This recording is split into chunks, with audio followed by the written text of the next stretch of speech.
Hello, and welcome to GBR Life Vlog. I'm Caitlin, and this week we're discussing Todoist. Before I get into this awesome productivity tool, I first wanted to mention, if you're interested in taking the guesswork out of life by finding out about reviews and parenting hacks, you've come to the right place. On GBR Life, I talk about those very subjects here on my blog, with a post every Sunday night. But there's so much more to GBR Life, aka Good, Bad, Real Life, with a blog, podcast, and this vlog. You'll never run out of content. There's also an awesome clothing line to keep you comfy and stylish called Mama Koala. And if you want to check out any of this, links are below in the description box. Ready for Todoist? Right after my intro. Let's get into it.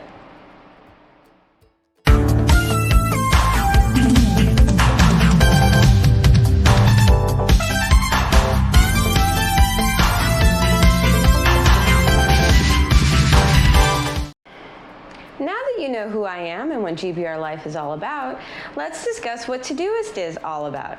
I will be showing you inside of Todoist later on in this video, so stay tuned for the fun ahead. And be sure to keep watching in order to figure out if Todoist is right for you. And I think this tool is right for most people. Here's why.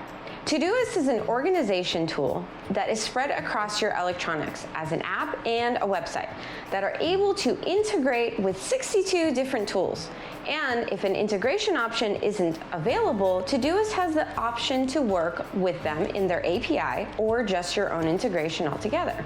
Now, you may be thinking about what you are going to integrate, since I haven't actually told you what Todoist is. But if you think about the name of the tool itself, it's clear Todoist is a to-do list turned into an electronic assistant.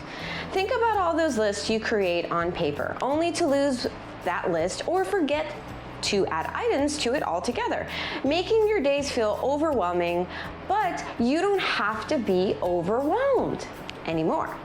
With the ability to quickly add tasks that can be reoccurring or have subtasks, you don't have to forget anything ever again, nor do you have to keep track of the time and due dates in your mind. It's all right there on your phone and computer, ready to notify you what needs to be done. And with those integrations I mentioned earlier, you also get to quickly automate or voice command a task, which means you actually don't have to lift a finger to make sure something goes on your calendar. Yes, Google Calendars are one of the integration options. Or the task can stay right there on the app and website, ready to notify you without having to be on any calendar. But you can always see the tangible progress of your task via productivity visualizations and activity history. And speaking of visuals, you can add comments and file uploads as well. There's also favorites, priorities, levels, and reminders of what is coming, on top of the ability to delegate your tasks, which works great in a business or even in a household, because who wants to do all of the grocery shopping? As Todoist says about their delegates, divide and conquer, or stay the lone wolf if that works best for you, but make sure it's done in your own style. Oh yes, you can make these lists on Todoist in your own personalized preference with boards and labels, along with my favorite themes and templates. Of course, people need help knowing what outlines work best to get tasks done, and Todoist has plenty of templates to help you automatically add the outline template to your board and in the theme you love. Now, themes is a pro account option, which brings me into pricing. Todoist, with all its great options, is also not expensive. You can get the free account with 5 projects, 5 collaborators per project, 5 megabytes of storage for file uploads, 3 filters, and 1 week activity history. Or you can go for the pro account starting at $3 a month if you pay for the annual option, so $36 a year, or $4 a month if you just want to be billed monthly. With the pay option, you get 300 active projects, 25 collaborators per project, 100 megabytes of file upload storage, 150 filter reminders, unlimited activity history themes, and auto backups. And there is one more option for teams who obviously need more space and projects. They can pay $5 a month for the annual option, or $60 a year, or they pay $6 a month, and they can get everything from Pro, along with 500 active projects per member, 50 per project, team box with team billing, and an admin and member roles with priority support. Does this all sound great to you? If so, keep watching, because we are now going to take a look inside of Todoist, the website. And keep in mind, what you see on the website is the same as you will see on the app, because the tool is the same across the board. So let's check it out. Okay, so here we are right inside of Todoist. This is the front page of Todoist. Now, I did not walk you through how to log in, but it's pretty basic. You can log in via your email and decide upon your password that you use to sign up with, or you can just log in using Google. But for the most part, it's pretty basic. You can just log in and you get this first thing. I'm going to say you should definitely log in, and as a first-time user, go ahead and set up your labels, your filters, and if you want to, go ahead and set up your boards. And basically make sure that your entire website or list is ready to go. And what I mean by that is making it so that you can go ahead and use Todoist from day one, as soon as you are done adding everything the way you want it that you need to add. So on here to your left, you will see labels and filters like I mentioned, but also those projects and your inbox, today and upcoming now. That's to your left, which is your main ways to get many things that you will be using on day-to-day basis. Or you can go ahead and look to your right, where you have all those extra options for adding a task and labeling, or setting the dates, or just basically making the list. So let's take a look at right over here to your left. It's pretty basic on how to add a label. You can just click that plus word filter.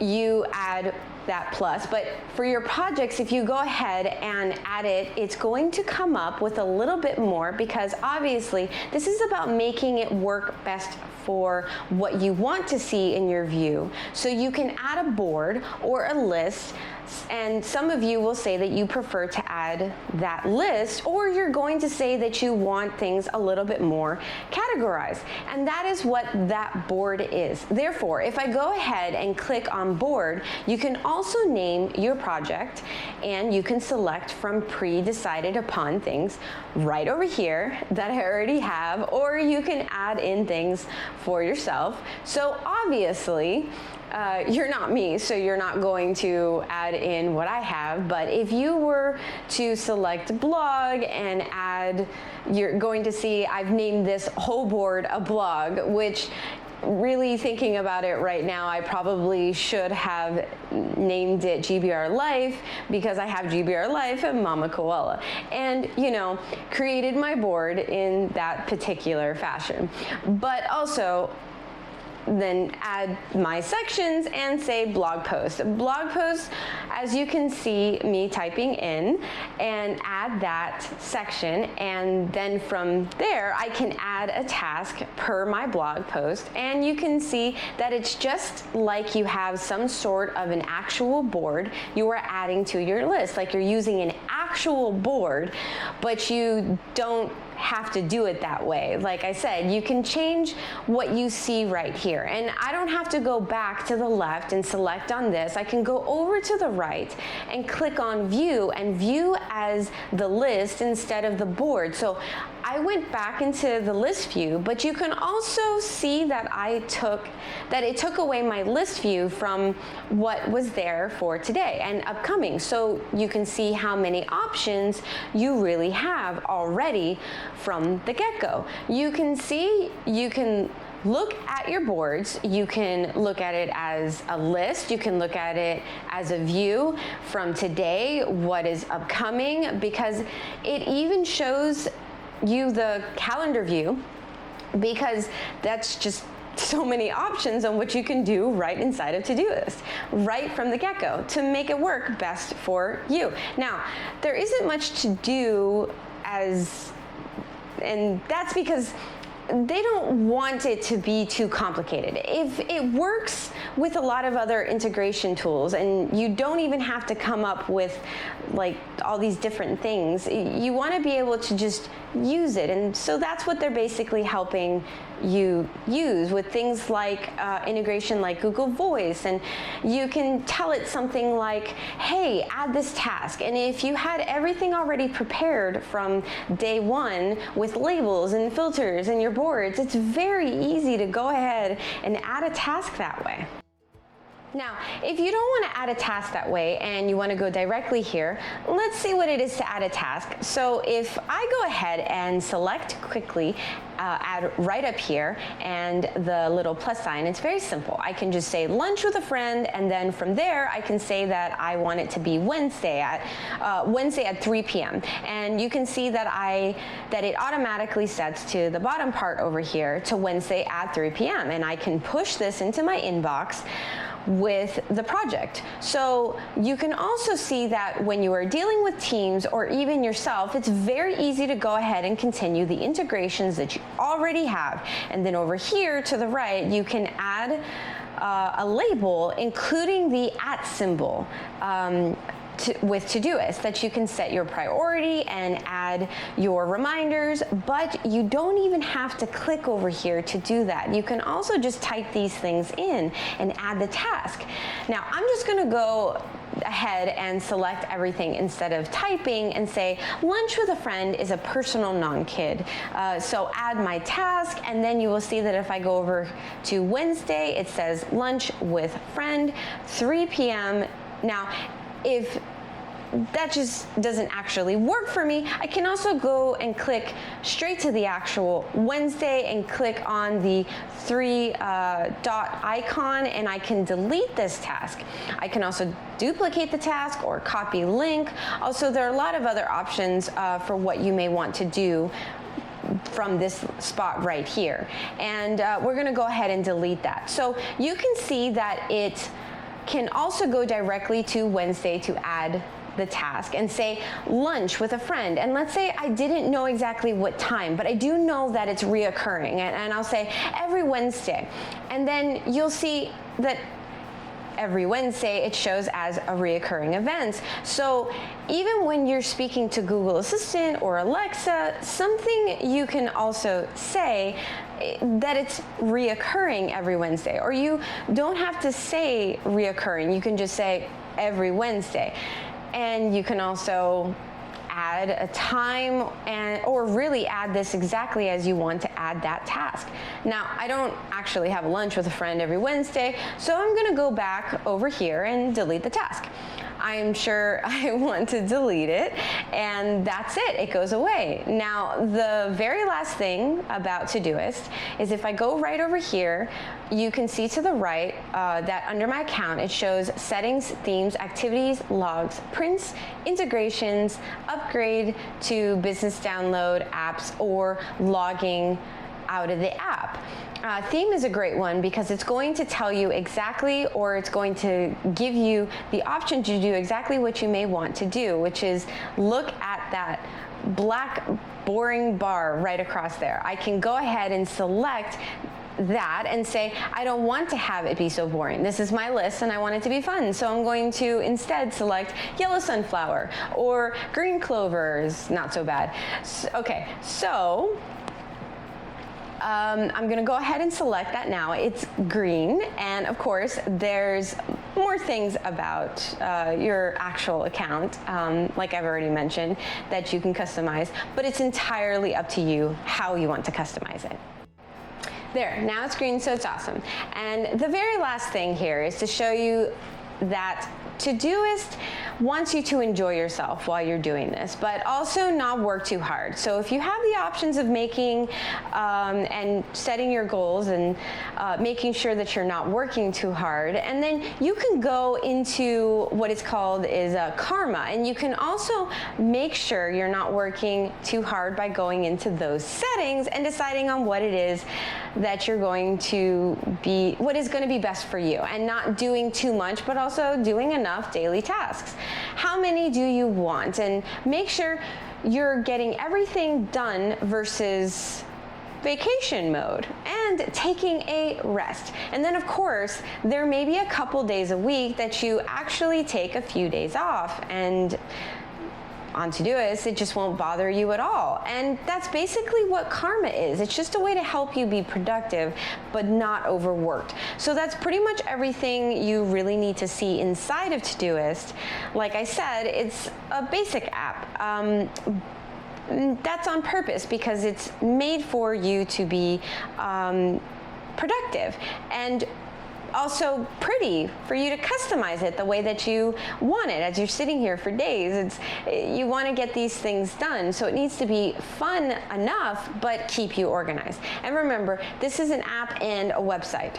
So that was inside of Todoist. There you have it, Todoist in all of its splendor. Are you convinced? I know I am, because it has changed my life. While I'm still getting used to using it, it's not because it's hard, rather that I forget I have this awesome tool. And then I start to make a list, and then I remember I have a new way I can do this. But it has helped me remember things and take on much more than ever. And I think it can do all of that for you too. So, do you have any questions about Todoist? Comment those questions below. Or are you interested in another review of another product or tool? Let me know with a comment and I'll review it for you. And if you're interested in reviews like this, check out my other reviews like this one. And that's it for this week. Next week, I'm going to discuss Sked Social. I think that's how you call it. Another social media management tool that may just kick Social Bee later and Hootsuite to the curb. So be sure to subscribe and click that bell icon so that you're notified when the next awesome video comes out and help you in your daily life and business. But you don't have to wait until next week, because with all of my content on gbrlife.com, you don't have to be without GBR Life in your life.